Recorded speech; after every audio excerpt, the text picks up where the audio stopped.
다음은 이주영 정책위 의장님 모두 발언 있겠습니다. 이주영입니다. 1997년에 IMF 가장들의 허리가 꺾이고 나라는 암흑 속으로 침잠했으며 아이들은 기회와 꿈을 함께 잃었습니다.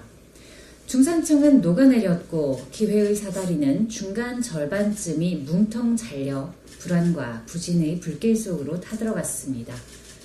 그리고 30년, 국가데이터처가 지난 10일 공개한 자료에 따르면 통상 중산층으로 여겨지는 소득 3분위 가구의 지난해 평균 소득은 2017년 관련 통계 작성 이래 가장 낮은 증가율을 기록했다고 합니다. 가파르게 오르는 물가, 무섭게 치솟는 환율, 흐름과 성장이 아니라 낡은 의자 빼앗기가 된 위태로운 일자리들. 서울 자가에 대기업 다니는 김 부장조차 한번 미끄러지면 재기하기 어려운 곳. 대한민국은 또 한 번의 위기를 앞두고 있습니다. 이번에는 더 심각합니다. 나라 밖을 볼 것도 없이 우리 손으로 직접 알뜰살뜰 빚어내고 키워가고 있는 빚이 더 크기 때문에 그렇습니다.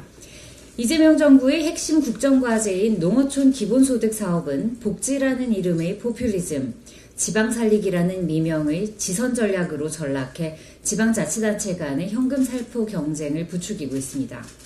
이번 사업에서 최종 선정된 지자체는 총 10곳이지만 지정에서 탈락한 지자체들 또한 탈락 직후 자체 현금성 지원책을 검토하거나 확정했습니다. 해당 지자체들이 편성한 민생회복지원금은 연간 지방세 수입의 70%에 육박하기도 합니다.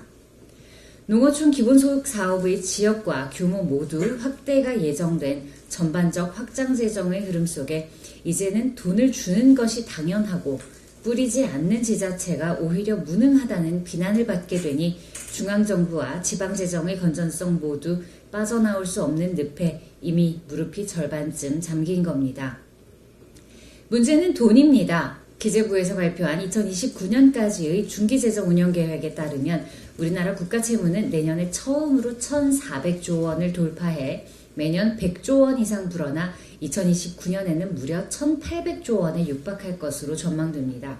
불과 4년 만에 나랏빚이 약 500조 원 가까이 폭증한다는 의미입니다.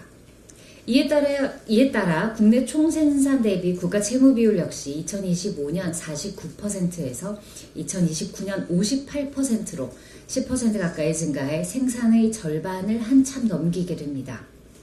국제통화기금이 최근 보고서에서 한국의 GDP 대비 일반 정부 부채 비율을 경고한 알람은 그냥 나온 얘기가 아닌 겁니다. 하나의 큰 사건이 일어나기 전 그곳에는 10번의 작은 경고가 울린다고 합니다. 2026년의 대한민국은 알람을 끄고 잠에서 깨어나기를 바랍니다. 파란 홀로그램으로 아무리 그럴듯하게 화수분을 그려도 안 되는 건 안 되는 겁니다.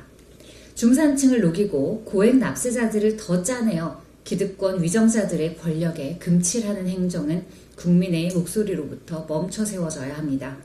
모두 일어나 새 물에 얼굴을 씻고 내일 아침 각자의 일을 준비하는 사회, 자조가 존경받고 성실히 존중받는 사회, 바로 이곳 개혁신당에서 다시 만들어가겠습니다. 이상입니다.